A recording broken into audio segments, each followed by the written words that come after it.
of Phoenix. You know, over the past several days, there's been speculation that the president might use this rally as an occasion to pardon Sheriff Joe Arpaio, who's been heavily criticized across the country for racial profiling in the state of Arizona. The president himself said that it was something he was considering. Here's a statement from the mayor of Phoenix, Greg Stanton, who writes, quote, "If President Trump is coming to Phoenix to announce a pardon for former Sheriff Joe Arpaio, then it will be clear that his true intent is to inflame emotions and further divide our nation. It is my hope that more sound judgment prevails and that he delays his visit." Jim, we've received no indication so far from the White House that the president has any intention of delaying this visit. No indication yet as to whether or not he may end up pardoning Sheriff Arpaio. Jim? Boris Chan says they're traveling with the president. President Trump faced his fair share of heat, as we've said this week, over his response to the Charlottesville violence. And as we said, it wasn't just Democrats, Republicans adding their voices to the chorus of criticism, too. This morning, several lawmakers said their word on the Sunday shows. Where I want to look now is what are we going to do to deal with the fundamental issues that we have in the country, the issue of race, the issue of police and community coming together and developing policing methods that can unify. You know, anyone that's committing violence ought to be condemned.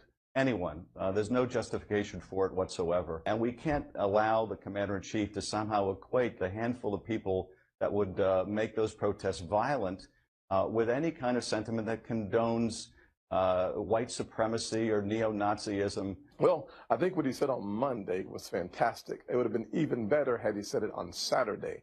What he said on Tuesday was just really challenging. What the president should do before he says something is to sit down and become better acquainted, have a personal connection to the painful history of racism and bigotry of this country. It is not just fellow politicians who are disappointed in how the president is handling his job today. A new poll of Rust Belt states that helped push President Trump into the White House show that his approval numbers are dropping to new lows, and this is key, below the 40% mark. The new NBC News Marist poll surveyed voters in 3 states that Trump won in 2016, key states.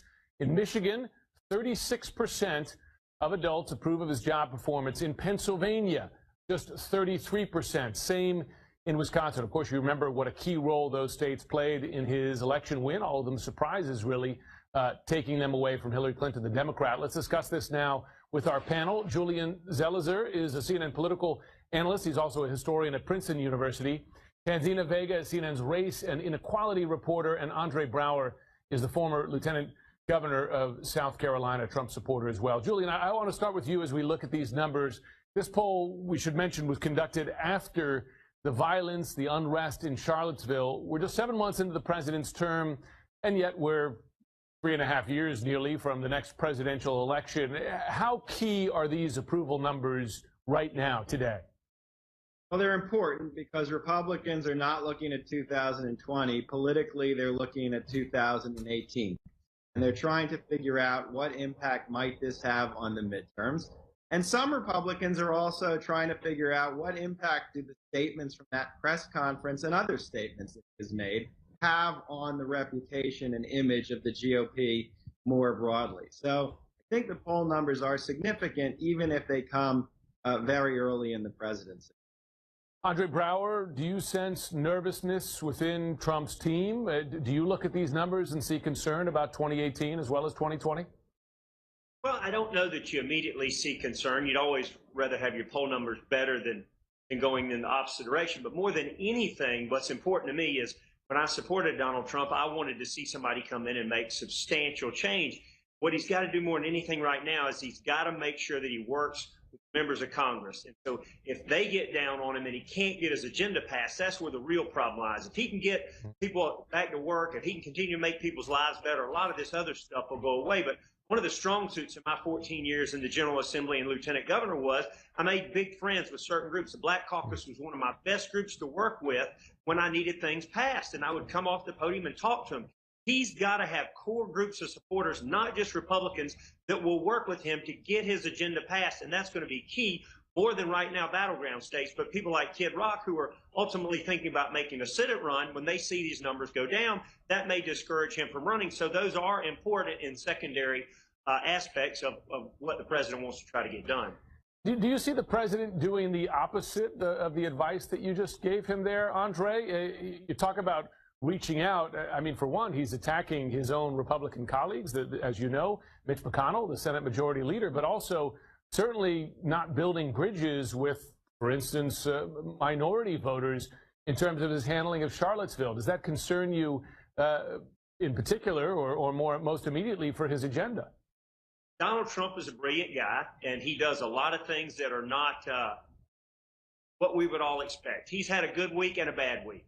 But I would say this, in 2000, Donald Trump didn't do real well in the real estate market, but he learned substantially from that and the licks he took, and he talked about it. In 2008, when a lot of people are suffering, he was able to turn his business, what he had learned from failing times, and really capitalize on a bad market.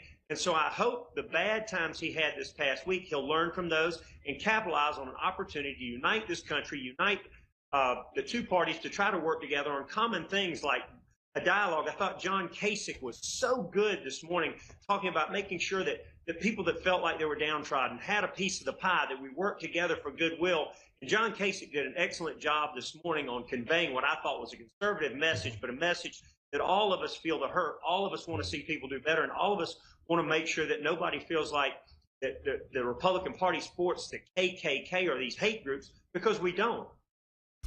Tanzina, I want to ask you, because Senator Tim Scott, in addition to Governor John Kasich, added his voice to the chorus of GOP criticism of President Trump's handling of Charlottesville. I want to play his sound again on State of the Union this morning. He had some very strong words, and get your reaction. As we look to the future, it's going to be very difficult for this president to lead if, in fact, that moral authority remains compromised. That's a Republican senator there, Tanzina, saying that the president's moral authority is compromised. How damaging is that for, I mean, particularly in the African-American community, but beyond that as well?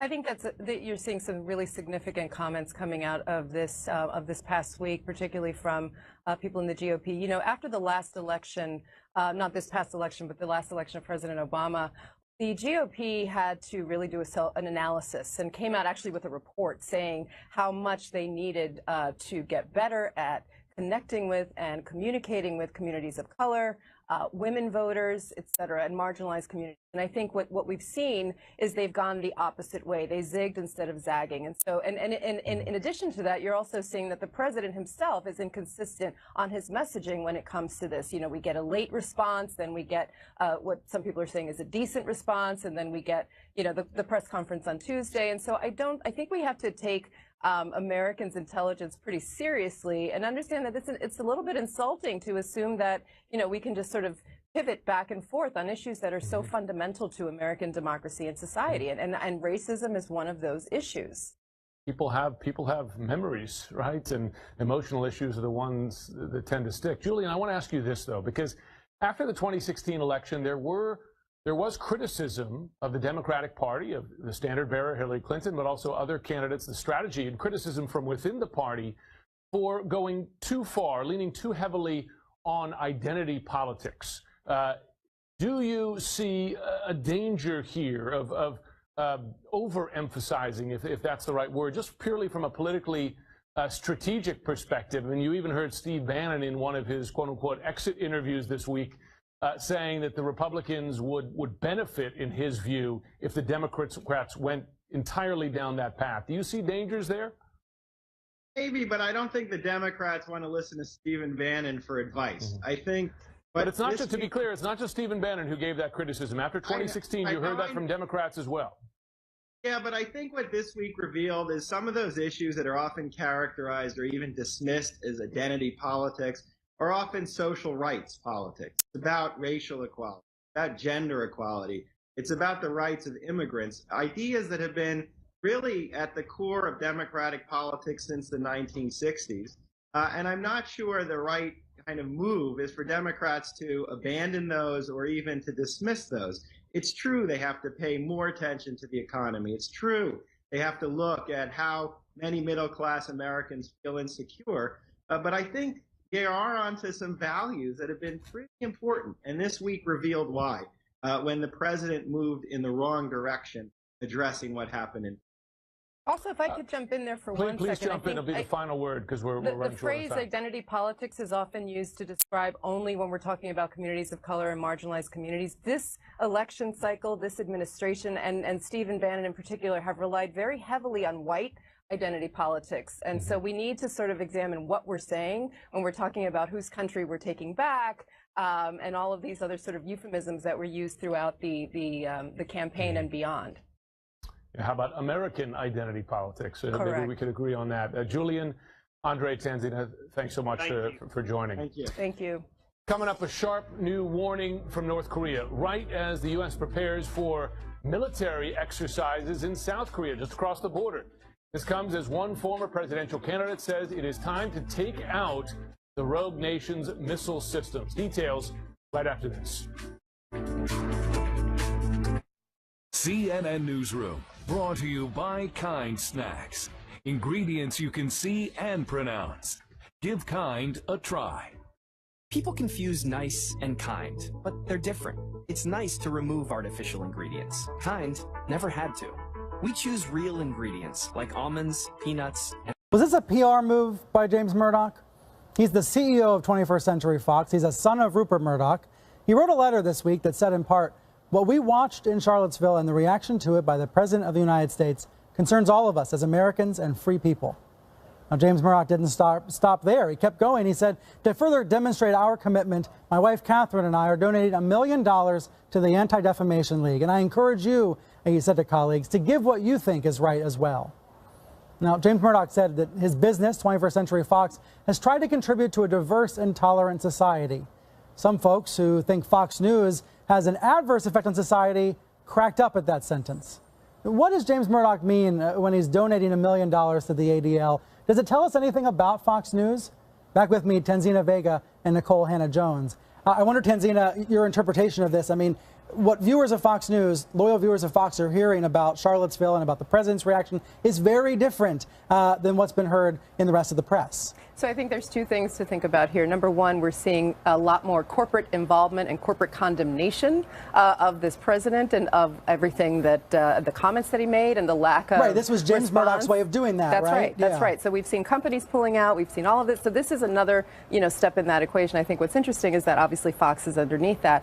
I think what's interesting would be to ask journalists of color working at Fox how they take this, journalists that are from, different groups that are working at this organization, what's happening behind the scenes there. I think it sends a very strong message, but obviously we want to see, does that trickle down to the content? There is a significant discrimination suit against Fox that's pending right now. We also heard from the CEO of Univision this week, another media company, in this case Randy Falco, the head of Univision, making a pretty big stand against the president. I think in that case speaking on behalf of Hispanic viewers of Univision, Spanish-speaking viewers in the United States. Nicole, do you think that it's appropriate to see media CEOs weighing in like that? We've seen a lot of CEOs speaking out, but media CEOs takes it to a different place. Yeah, I don't know that I have an opinion on that I'm going to express. I think that... It's an unusual answer on cable news, and I actually really appreciate that. I think in general, we are brought up not to, as journalists, not to tell our viewers or our readers our opinions, and I think in general that's a good practice, but I'm not going to comment on that. But when does that change? I mean, Jake Tapper has said something recently that stood out to me. He said, yes, we keep our opinions in many cases to ourselves, but on issues of decency and facts, that's when journalists have to speak out. Well, and I agree, and I think that's the difference. When we're talking about what this president has said and done, that's exactly the reporting that Carl Bernstein was referring to earlier in the show, right? We're doing reporting based on what he says, and we're doing reporting based on what he doesn't say, and we're doing reporting based on his policies. So anybody that's been following the policies of the administration can tell you, not just the rhetoric, but the actual policies that are being implemented or that are attempting to be implemented, the Muslim ban, the language around Mexican immigrants, the language around criminal aliens. So all of this is leading up to actual reporting and taking away what this president means. More stories to tell. Thank you to both for being here. We're out of time on TV, but we continue on reliablesources.com. Sign up for our nightly newsletter there. All the day's media news emailed to you every night. Sign up at reliablesources.com. I'll see you right back here next week.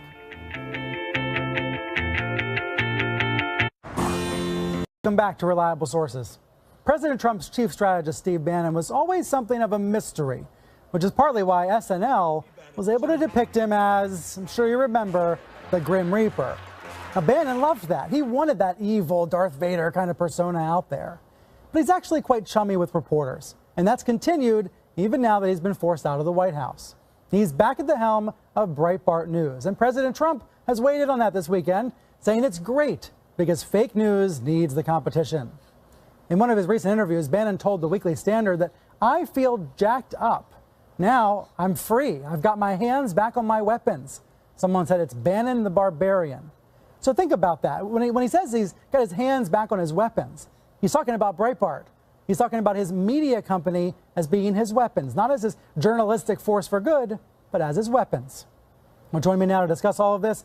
Jonathan Lemire is back, the AP's White House correspondent, and Joshua Green is here, CNN political analyst, also the author of the best-timed book of the year, Devil's Bargain, all about Steve Bannon and Donald Trump and the campaign. So, Joshua, what do you think? What is Bannon talking about when he says he has his hands back on his weapons? What does that tell us about him? Well, it tells us that he thinks he can use Breitbart News, that outlet, as a weapon in the political wars in the same way that, frankly, that he did before he went into the Trump administration. Breitbart is an outlet with a distinct political worldview that it pushes, and its story choice, and who it tends to go after in the kind of stories it reports about. Yeah. It has a real effect on the culture, and we know now that there are certain things that Bannon wants to do in the world that he wasn't able to do from inside the White House. Now he can try and push those same policy arguments from outside, from Breitbart. Is Breitbart big enough for him, or do you believe some of the reports out there that he's interested in launching some sort of television network? This is something that had been discussed in the closing days of the campaign. The fact that Trump had this list of 12 to 14 million small donors who were intensely loyal to him and could be built into an audience. I certainly think it's a possibility. The interesting thing to me, though, is Bannon has always said that TV is not where it's at. This rising generation of populist Republicans. Hey, we're on CNN here. This is what he says, that they are internet-based, and that that Fox News is for old geriatric conservatives, and that the rising generation of populist conservatives were more web-focused. Now, maybe that now that he's been in and out of the White House, he does have a broader vision that could encapsulate some sort of TV presence. But he told me when we did an interview just after he was fired or removed on Friday, that he was looking to go global. So he is going to grow Breitbart News in some way, shape, or form. It's just not clear yet what that medium is going to be. And John, what does Bannon's removal from the White House mean for the White House and for the press corps? I don't think I'm giving away any secrets by saying he was a source for a lot of reporters. You didn't see him quoted on the record very often, but he would talk to reporters on background. Are we going to see less leaks out of the White House? It's possible. Certainly the president in recent days became of the belief that Steve Bannon was among the leakers in the White House. Certainly, yes, until this rash of on-the-record interviews in recent days, including one that may or may not have been intentional.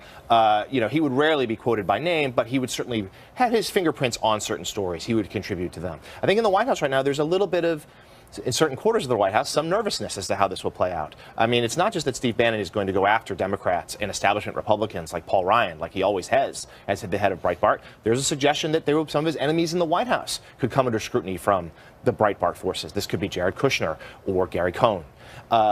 There's a belief that he will be reluctant to take on the president by name, at least for a while, but he has said that he is going to push the White House to fulfill the campaign promises. But do we make too much of Bannon's power? I mean, if he had been that successful, Joshua, wouldn't he still be at the White House? That's a fair point. And it is just a fact that you have more power working inside the White House to affect policy directly than you do working outside the White House. However, Breitbart really was a powerful force in politics while Steve Bannon was at the helm. They really did drive the debate in the Republican Party, not just through Breitbart, but because there's a whole infrastructure of conservative talk radio and websites that seem to move in the same direction. That stopped more or less when Bannon went into the White House because the association with Breitbart was actually problematic for him. When they would attack Kushner or somebody in the White House, Bannon came under attack from Trump himself. And so now that he is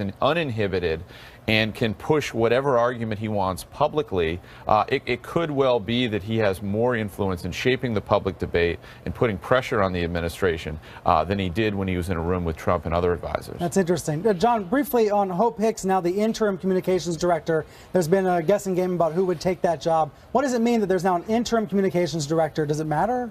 Well, first of all, it means that Hope Hicks is pretty much bulletproof, at least to this point in this Trump White House. She has been one of the original members. She has been there smartly, stayed out of the spotlight. Never done a TV interview. That's right. She used to work for Ivanka Trump. She was part of the original core with the president. She has been extremely loyal. The president respects her. But does it mean that he can't find an outsider who's willing to come on board and run his comms? They have certainly had a lot of trouble finding people in the past. I think there is a suggestion they are still going to look for a permanent person. Hope Hicks will certainly still wield influence in that White House. She is often at the president's side. There have been moments in his Oval Office interview with the Times a few weeks back. She was the only aide in the room. So she is going to be someone. She is going to, whether she holds this title of communications director or not, it's unclear whether she wants it full time. She is going to have influence in this White House. John, Joshua, thank you so much for being here. Sure thing. And up next, the aftermath of Charlottesville. Is cable news coverage missing the mark?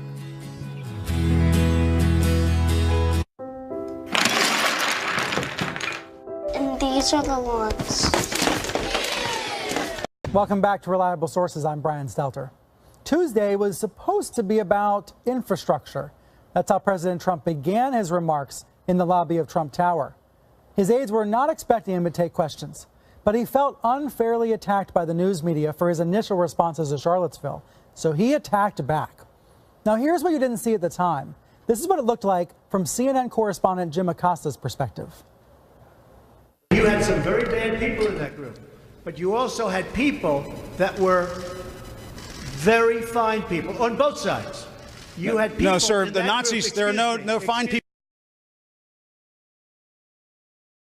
in the Nazis. Now, you know the rest. Since then, since that impromptu presser, Trump has not answered a single question from the press corps, and White House spokespeople have not gone on TV. Relative silence, except, of course, for the president's Twitter feed. But tonight, Trump will return to the White House from vacation, and it's anybody's guess what will happen next. Our panel is standing by for more on the fate of the Trump presidency, but first, let me bring in Jonathan Lemire, a White House correspondent for the Associated Press. John, you were there for all of it this week. The Saturday initial response to Charlottesville, Monday's cleanup attempt, Tuesday's presser. What did you learn about the president and his approach with the media?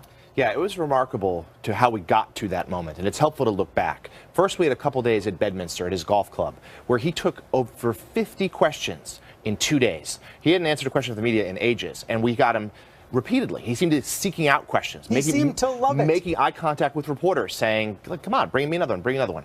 Then Charlottesville happens. We're still at Bedminster. He's in his golf club. He gives his statement. He walks off. I and other reporters there are shouting questions about his relationship with white nationals, whether he renounces their support, whether he considered it was terrorism. He didn't answer. Right. Monday, of course, is in the White House. We know that behind the scenes, he was very happy with his first statement on Saturday. He felt that he had addressed this situation comprehensively. He truly believed there were instigators on both sides of that clash. But aides convinced him he needed to go to the White House and more firmly and explicitly denounce white supremacists, which he did.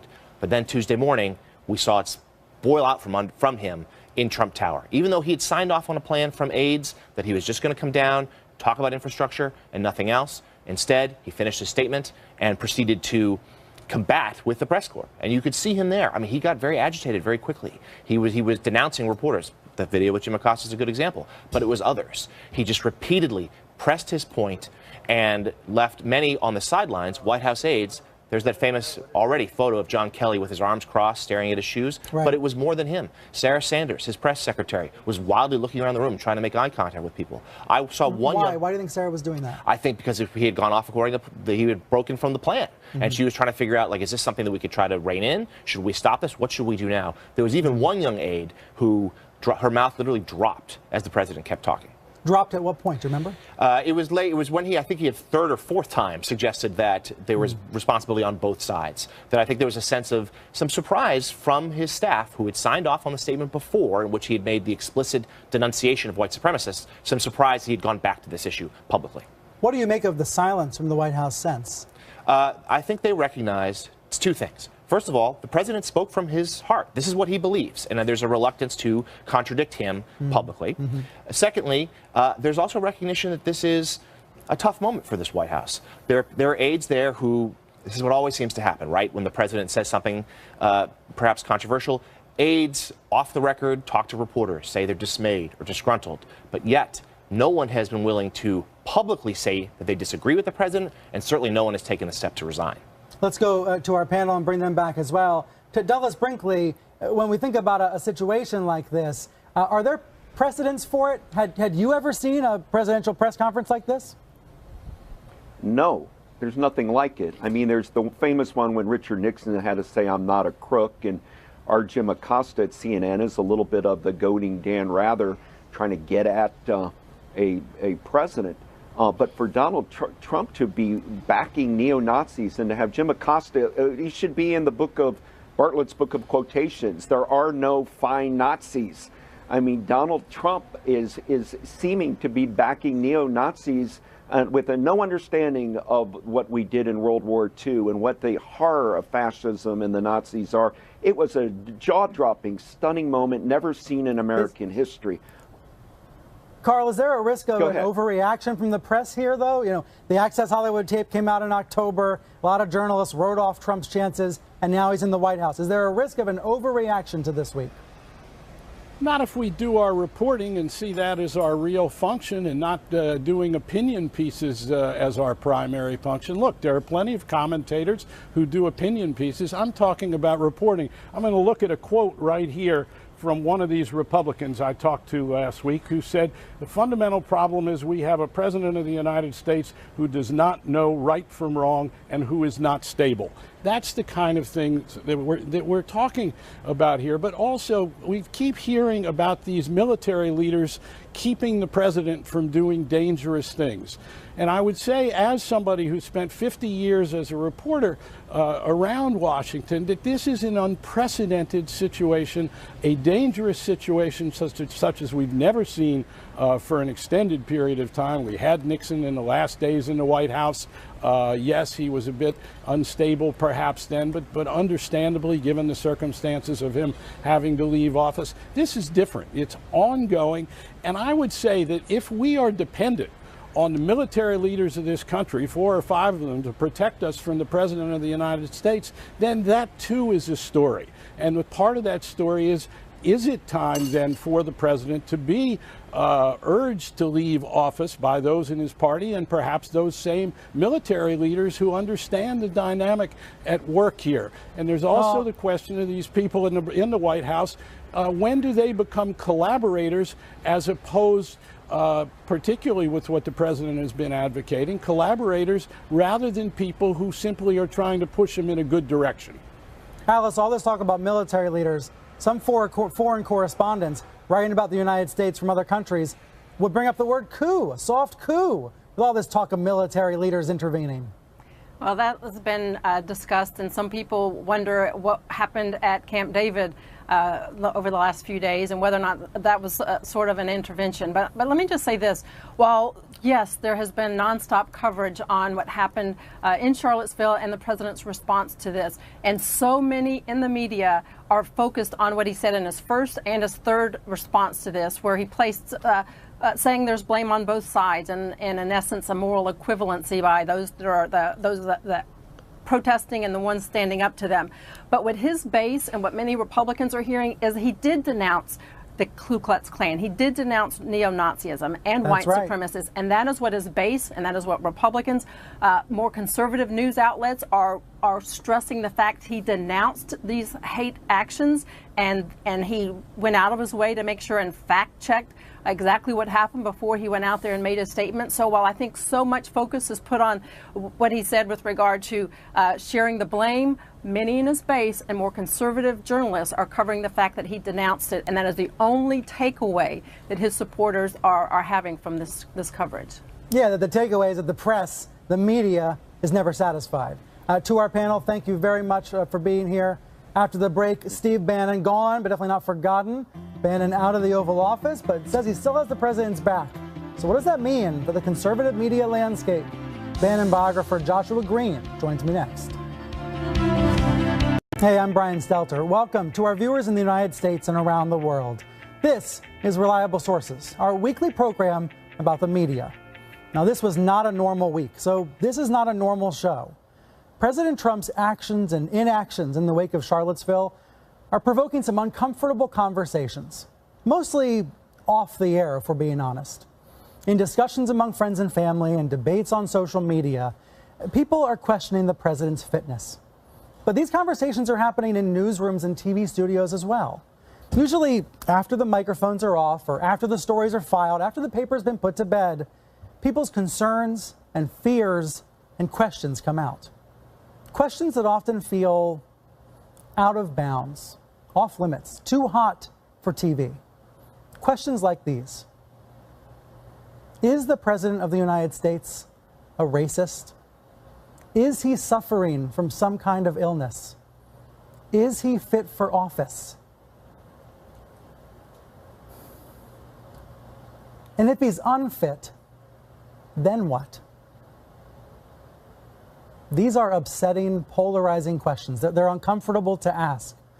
But we in the national news media can't pretend like our readers and viewers aren't already asking. They are asking. This is how deep the country's divide has really become. My impression is that since President Trump's inauguration, there's been a lot of tiptoeing going on. His actions have been described as unpresidential, as unhinged, and sometimes even crazy. Now, that word crazy can be interpreted several different ways. It gets said a lot more in private than it gets said on TV. For instance, this next soundbite was never meant to be heard on TV at all. Last month, Republican Senator Susan Collins was overheard on a hot mic saying that Trump's handling of spending was incredibly irresponsible. Democratic Senator Jack Reed responded by saying he thinks Trump is crazy. He's just crazy. I mean, I don't say that lightly and as a kind of, a goofy guy. This week, Republican Senator Bob Corker questioned the president's stability. Watch. The president has not yet been able to demonstrate the stability nor some of the competence that he needs to demonstrate in order to be successful. Now, some Democrats, not surprisingly, have gone a lot further. California Democrat Zoe Lofgren asked if Trump has early-stage dementia. She said she wants a mental exam conducted.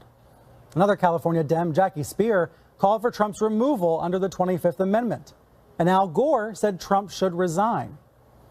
We're also hearing this in some liberal corners of the news media and the entertainment world. You saw late night comics got very serious this week. Jimmy Kimmel made jokes about making Trump a powerless king, but he meant what he said about getting Trump out of office.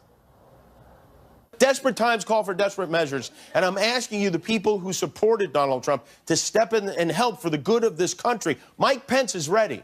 He's boring. He's relatively sane. He looks like a neighbor you might borrow a lawnmower from. Let's get him in there before it's too late. Let's make America Great Britain again. Now, if you've picked up your Sunday paper, you've seen that the papers are filled with cries for change. This is the Los Angeles Times, the liberal editorial board there saying enough is enough. Trump is, quote, a danger to the Constitution, a threat to our democratic institutions. Now, all this brings me back to those questions that are tough to ask out loud on national television. Is the President of the United States suffering from some sort of illness? Is he racist? Is he fit to be commander-in-chief? And one more. Is it time for objective journalists, and I don't mean opinion folks, I mean down-the-middle journalists, to address these questions head-on? And if so, how in the world should they do that? The famed investigative journalist Carl Bernstein says yes, these questions should be asked. He's joining us today along with acclaimed presidential historian Douglas Brinkley and Alice Stewart, the Emmy-winning former news anchor and former communications director for Ted Cruz's campaign. Carl, first to you, because you've been asking about the president's stability for quite some time. What is it that you think reporters should be doing to tackle this very uncomfortable subject? I've been raising questions as a journalist about the fact that Republicans in Congress, the highest of intelligence officials, the highest of military officers in our country, leaders of the business community, all of whom have dealt with the White House, and many of them dealt personally with Donald Trump, have come to believe that he is unfit for the presidency. That's what I'm learning as a reporter, talking to many, many people in Washington who over the last month or two have come to that conclusion. And especially among Republicans in Congress, they have been raising the very question of his stability and his mental fitness to be president of the United States. This is not me, Carl Bernstein, saying this. This is me, Carl Bernstein, being a reporter. And what I have advocated and said, it is a important, crucial, dangerous story that reporters need to start making their business to do the reporting, to go to all the Republican members of Congress and talk to them in private or on the record, if they will, about what they believe to be the fitness or unfitness of Donald Trump to be president of the United States. But when reporters do that, they usually get a no comment, right? They usually get a no comment. How do we get to this issue if GOP leaders won't talk about it? First of all, I think that you're not going to get too many people who will do what Bob Corker did on the record and question the president's stability, but let's find out. But I think the first task is to remember that most of the good reporting, real deep reporting, investigative reporting we do, does involve anonymity for our sources. And we need to know that people don't have an axe to grind. I don't think we ought to be talking to Democrats about this question. Primarily, we need to go to the Republicans in Congress. We need to go to the top intelligence officials, military officials, and ask them on background, as we call it in our profession, and perhaps off the record, what do they think about the president's stability and fitness to be president of the United States. Because many of those, for weeks and even months that I've been talking to, have openly questioned it. And in the last couple of weeks, it's become a cascade, a torrent, a river of serious questions about whether the president of the United States is fit and stable enough to be president. So if that's the case, Alice, if what Carl is saying is the case, that there are these folks, these leaders in private who are questioning the president's fitness, isn't that the biggest story in the world right now?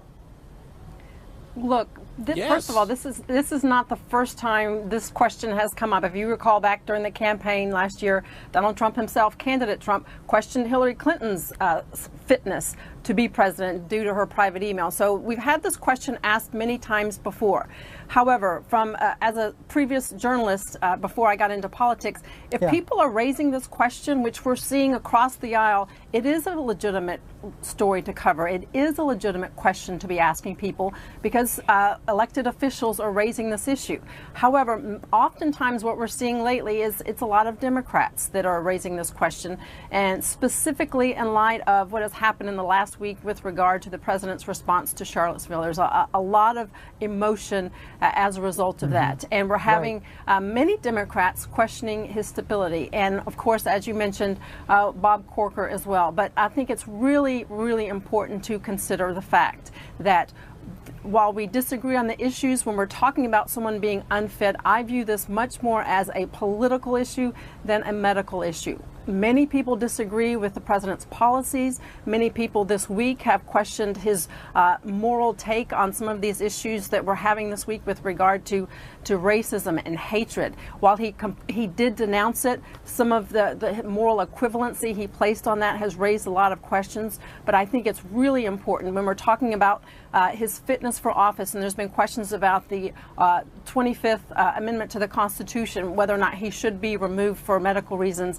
We did have Democrat Adam Schiff on with Jake earlier saying we're way too far away from even considering the possibility of removing him from office. I think if people are raising this question, it's a valid topic for journalists to cover. However, we need to look at this whether it is more of a political difference as opposed to a